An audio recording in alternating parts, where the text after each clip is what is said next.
Viewers, welcome to Meet the Leader program. Today we are extremely honored to be in Ghana under the hospitality of former President John Kufuor. And we are going to discuss some critical challenges and issues on leadership.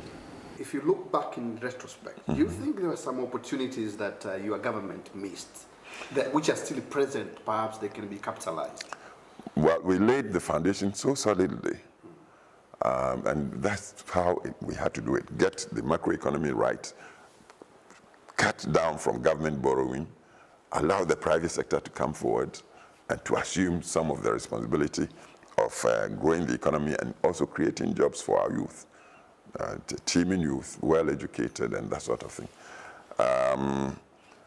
And within a space of 8 years, because of the good performance within the first term, I was given a second term. But altogether, within the 8-year period, let me tell you of the achievements. And then let's put the achievements side by side with the opportunities that I wished we had a chance to tackle. Within the 8-year period, the GDP of Ghana grew from around $4 billion US dollars, 2001. Time my government stepped down, 2008, GDP had shot to almost 30 billion. This over 7 times within 8 years. We are not boasting, but it's a record it would be hard put to find or break in many places, not only in Africa. That had been done. The cocoa crop that had been the lifeblood of the economy, 2001 was just 350,000 tons for the year. Compared with Cote d'Ivoire, that period, even with difficulties in Cote d'Ivoire was producing over 1 million tons. And as I said earlier, the farmer in Ghana had lost interest in staying there. It was like slave labor to him.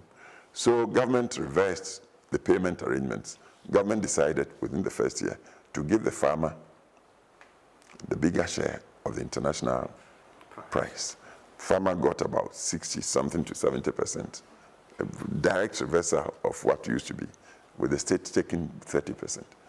And it was like a shot in the arm of the farmer. Everybody right back to cocoa. And then additional to that, government also decided to spray all the farms with pesticides and also supplied fertilizers to the farmers free, because the state had benefited by such farmers for over 100 years. So we thought it was a small price to pay for the sacrifice of the farm. And within 3 years of the change of policy in this way, the cocoa crop jumped from 350,000 tons to over 700,000 tons. And so my government was able to predict that by the year 2010, Ghana would, for the first time in history, top 1 million tons of produce, and it happened. It's part of it. Then the currency of Ghana, which in the year 2000 had depreciated to over 100%, because the economy was recovering so fast, also regained in energy. And from exchanging the currency of Ghana cedi, exchanging 10,000 to $1 US. By 2006, 2007, we were able to redenominate our currency in real value to 1 cedi to $1. Again, it's something that hadn't happened anywhere. It was not just canceling the zeros. In real value terms, you put the Ghana cedi down, as against the US dollar, you got $1 plus a change. So all these things came together and lifted Ghana up. But we had needed the whole of the first term, 4 years, to lay these foundations. Ghana was not oil producing, not gas producing. The private sector, which had been neglected, was bouncing back. We got the leading cocoa processors in the world looking to Ghana, not just to come and take the beans away like they used to do. They came to build their factories here. The big two leading processors from the United States,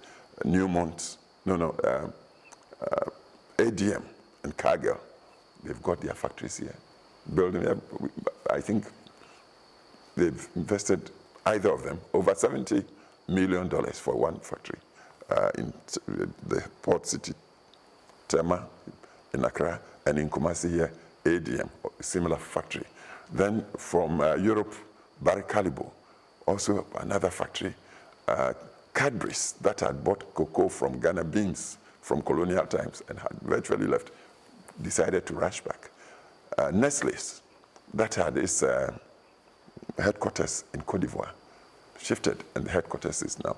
So these are the cocoa leading processors. They are all here now, not just buying the beans, but adding value here. They bringing the know-how, the work ethic, the market here in Ghana, and engaging our young people. They came.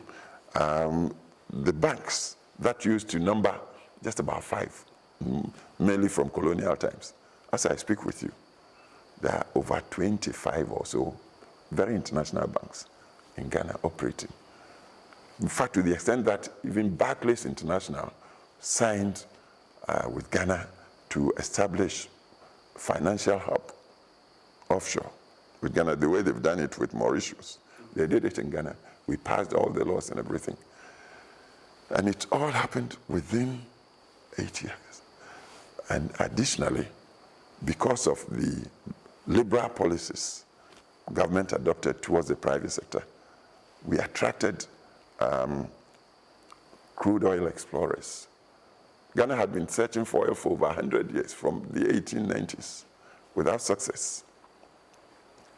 2007, we got an explorer from US, and for the first time, we hit very commercial quantity of oil, and also with gas. And all this happened within the 8-year period. But the vision was driving us, and we saw that to really move the economy, to create the jobs abundantly for our youth, we needed to industrialize. For that, we focused. Now we had energy abundance, or the prospect of it. We had the Goodwill International, but then we didn't have the factories enough to engage our well-educated youth in the sort of jobs that would retain them in Ghana.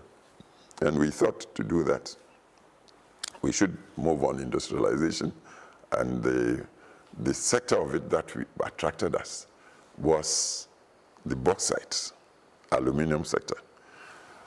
Kwame Nkrumah, our first president, had built the Akosombo Dam to generate power. On the back of it, the United States company Kaiser Aluminum, biggest in the US then, built a smelter here in Ghana. And Nkrumah had been led by Kaiser to believe that with the energy dam that Nkrumah was building, Kaiser would build a smelter and then help Nkrumah to mine the bauxite deposits that Ghana has in abundance.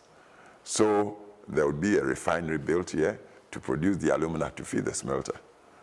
36 long years after the dam was built in 1964, so Kaiser didn't mine the bauxite, and the refinery was not built.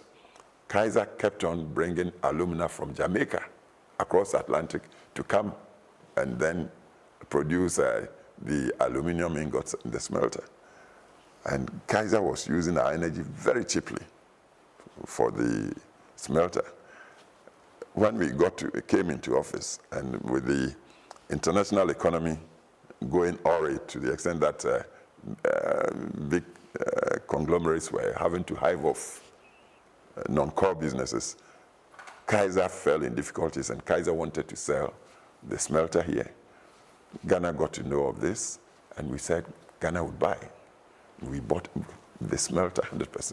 With that, my government decided to seek international partnership to mine the bauxite, Ghana bauxite, build a refinery next door to the smelter.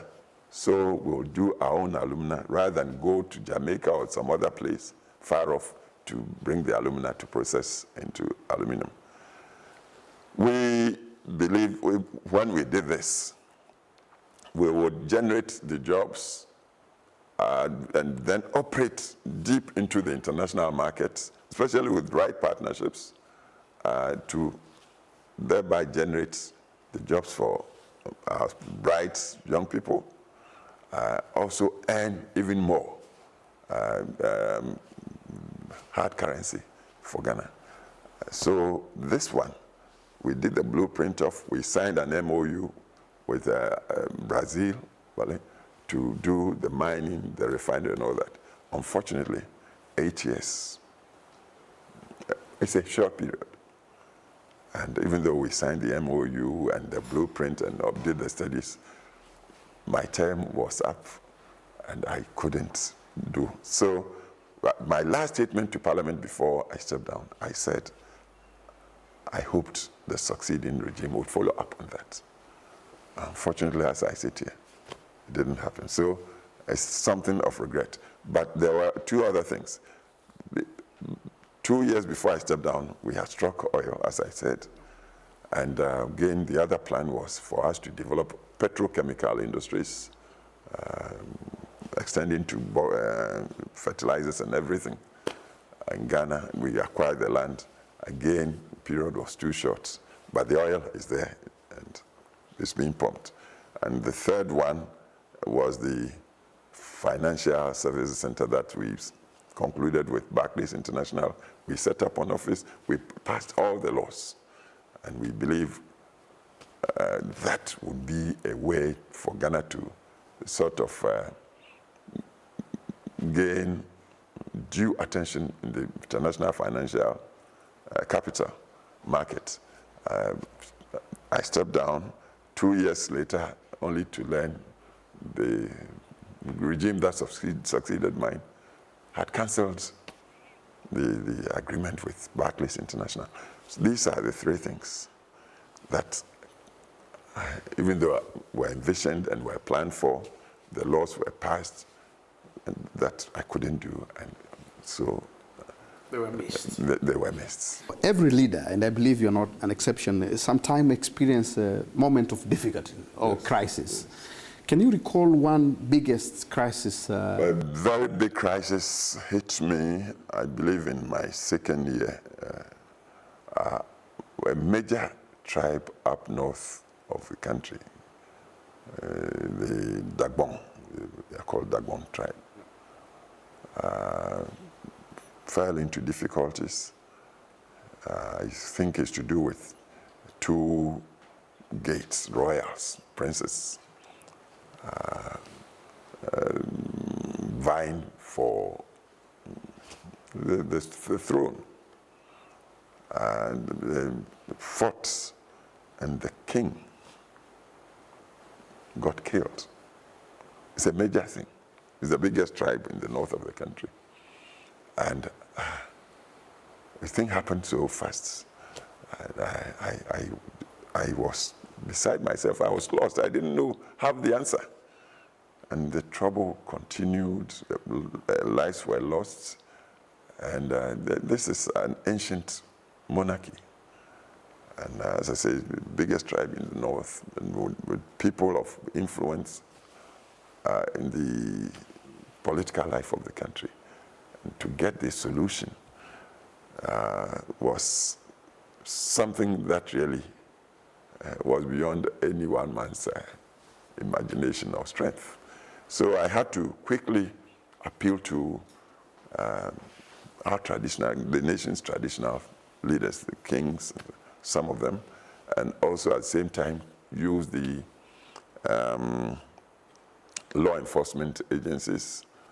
We set up a commission of inquiry to investigate quickly. It wasn't straight criminality. It was a problem that had been smoldering for decades, perhaps for centuries. That a political party really couldn't easily have solution to. We did our best, but even as I speak with you, the problem is still there. You calm things down. We managed to calm things a bit, but that's no solution. There's no solution, and that one really left me with sleeplessness because I knew the king. He was very fine with me. The people, that particular tribe, I respect greatly. But when it came to this issue of the throne, and the people are brothers descended from the same ancestor. So that one is intractable. Do you think there are challenges that are particular to African leaders, challenges that perhaps leaders from outside Africa don't experience? I would say leadership is leadership, whether it's African or international or whatever. But when we are talking globally now, we know the world as classified into developed, emerging, and developing. And the idea, especially into globalization, is that the whole world is moving in more or less in the same direction. Yeah. And the heightened awareness for quality improvement of life for all humanity. So the developed world, represented by the so-called G8, has been there in terms of provision of high-quality education, high-quality medical services, high-quality opening up of country, safety nets being fixed for their citizens, enjoyment of good pays and everything. They've been so much on top for so long, and they've become like the measure the rest of the world has used the pace to bring their peoples up to. Then within the past 2 decades or so, we've got the phenomenon of so-called emerging countries also coming up. In fact, some of them are almost outclassing, or if they haven't already outclassed, these G8 people. The likes of India, Brazil, Brazil, China, and so forth. So they are catching up with the developed and outstripping them in some senses. The rest of us hold the big the underdeveloped or developing world. Developing world. In many places, very difficult to shift because, one, we were colonies being exploited over centuries, and we in the process, our people didn't come by the quality education that they needed en masse to also begin to do things and even to exploit our own resources for our benefit. Our roads have not been done, our infrastructure, healthcare, like if you are talking from Africa, we are afflicted with diseases, ignorance, and maternal challenges when our women go into childbirth. We die. Our children die from all sorts of diseases. We drink, in many places, untreated water. There's so much unemployment. Now, with ICT too, we see the differences so starkly. And leadership on the continent is then faced, like doing an athletic race with big handicap. Now, the people we are challenging are so far ahead with everybody seeing. And through the ICT, we see in our villages now, we press the button, you see what's happening in America, what's happening in Germany, Japan, Britain, and everybody is beginning to say, why can't we be like them? So when you are a leader here, you find that you are challenged. Your people, especially under a democratic constitution, term just 4 years. They give you 4 years, and the expectation is so high. We want to enjoy the quality education that we see those people are enjoying. Our young people who have managed to give themselves some education, they want the white-collar job, they want to drive the fast cars and the good life. Where do you create the jobs and give the pay that would enable them? All these expectations fall on you as leader on the continent. You get me?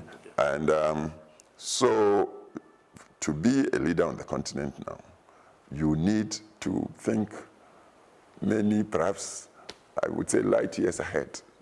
You are not allowed to enjoy the pace, say, the European leader, even though they have their problems too, or the American leader or the Asian leaders. Africa's problems are so immense.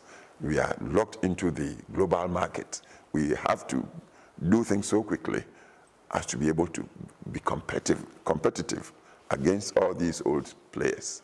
Because it's common humanity, and we are all caught in the globalization process. Nobody makes allowance for us as African leaders that, oh, you are coming from a handicap, so you can come by snail pace. In fact, even if you try that, you'll be doing a great disservice to your people. We need to think much faster and do things much more radically than leaders elsewhere. So this is the big challenge we have. And we need our societies, when I say our societies, across the board, it's not just politics. It should be the academia, the intelligentsia generally. It should be in the professions like finance, the engineering.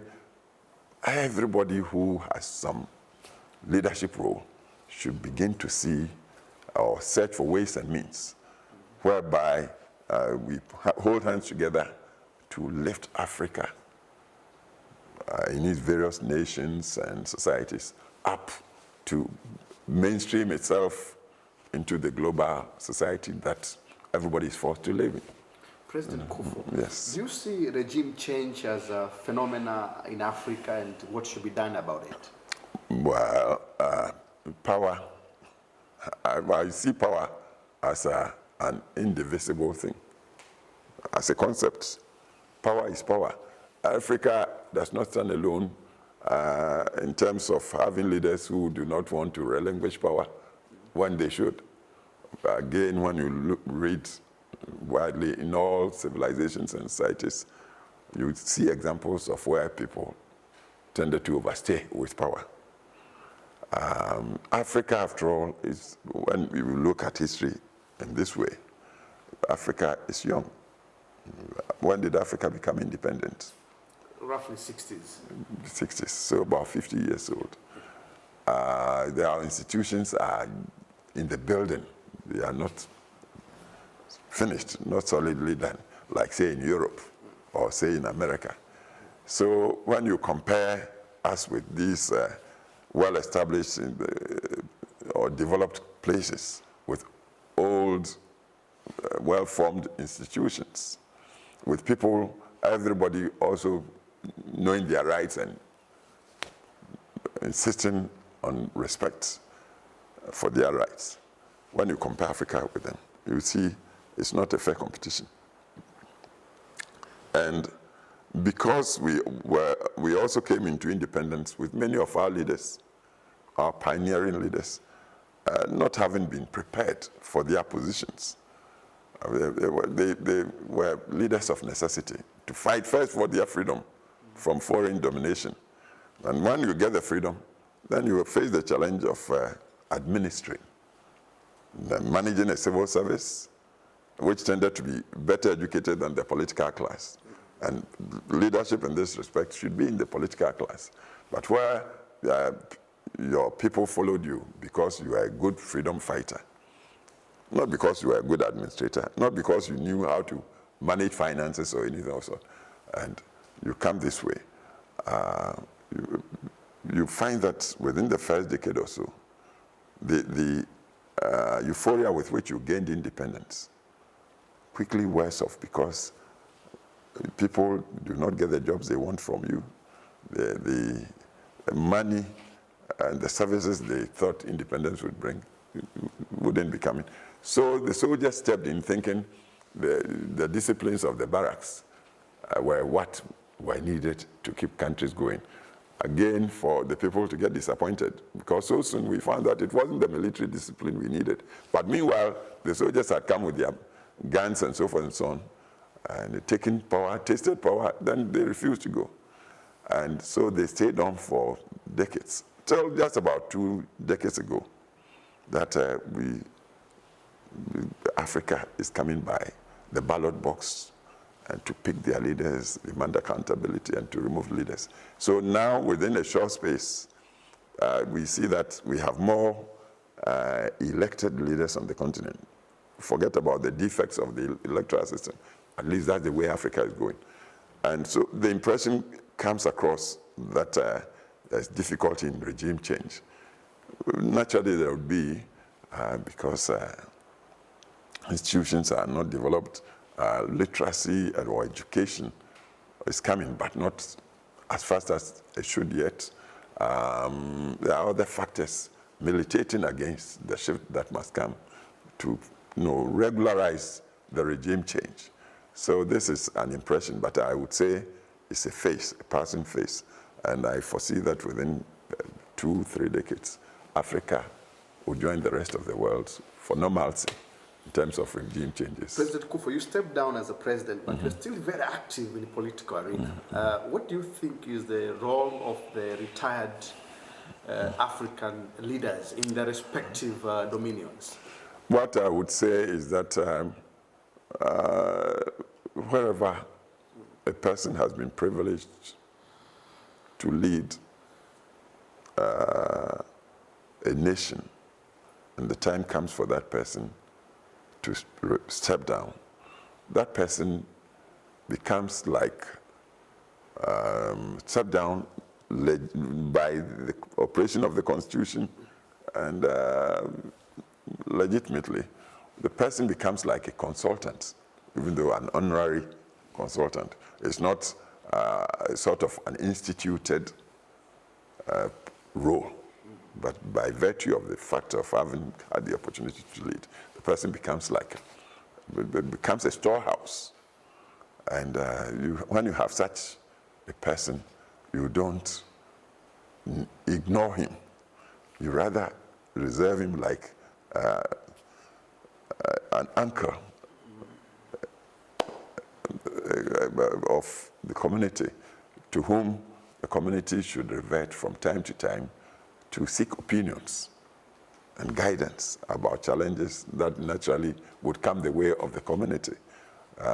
Because the experiences of being head of state are not sold in the marketplace. They are very special experiences, and when you are lucky to have such people, then it's only wise that you use their advice from time to time. That's the role of retired. President Kufuor, which leader in the world, live or deceased, influenced you most? One leader. I can't say one leader, but I've been influenced by, as I told you, I loved history from classics till current times. But there are some people outstanding. For instance, the Chinese leader, Deng Xiaoping, what he managed to do for China within the very short period he had opportunity. We shouldn't forget he was part of the leadership when China was in deep communism. Yes.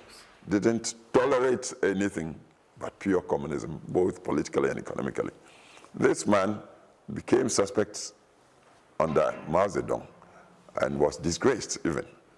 But when Mao left the scene and he was given the opportunity, he changed the psychology of the most populous nation of the world into appreciating the role of more or less a liberalized economy. Even though politically communism remained intact, he was the guy who started tinkering with the economic management of China. And within just 2-3 decades, by this opening up of the Chinese economic mind, China has jumped from some of the poorest countries in the world to be really virtually, is it number 2? Outstripped all. So that man, thinking out the box, that, as I said, is a crucial part of leadership. Okay, the second to move person. Then I would go from there to Lee Kuan Yew, again a leader who found himself leading a country without any natural resources. Singapore. Yeah. That's the spot. But then on our continent too, now I'm not talking democracy, I'm talking of economic performance. Next door to Ghana, Kufuor,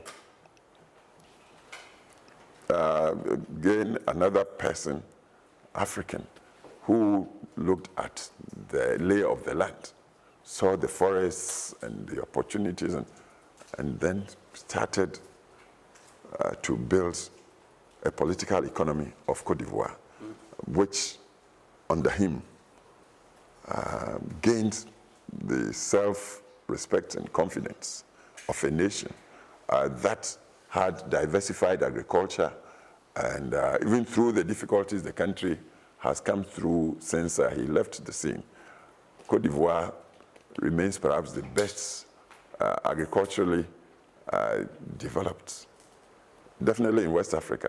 But I would say, if you are talking politics, then I believe in the humanity. I would say my mentor locally, late Professor Buzia, who always insisted on the universality of humanity, said you could be green, red, black, or whatever. For as long as you are a human being, you should be accorded the respects of a human being. And so these are... President Kufuor, our time is running out, and maybe the last question I'll ask you is, if you had an opportunity to ask one question to the leader you admire, one biggest leadership question, what will that question be? I would ask how they came by their visions that made them attain the stature of leadership that commands my respect. How they came. You've asked me perhaps from birth or social development or education or just love of humanity. But I want to know how they came by the driving power that made them as outstanding as they became. Thank you very much, viewers, for tuning into this program. I'm sure you have learned a lot from the rich experience and expertise of His Excellency John Kufuor, the former president of Ghana. President Kufuor, thank you very much for your time. Thank you, my friend, for coming. All the best.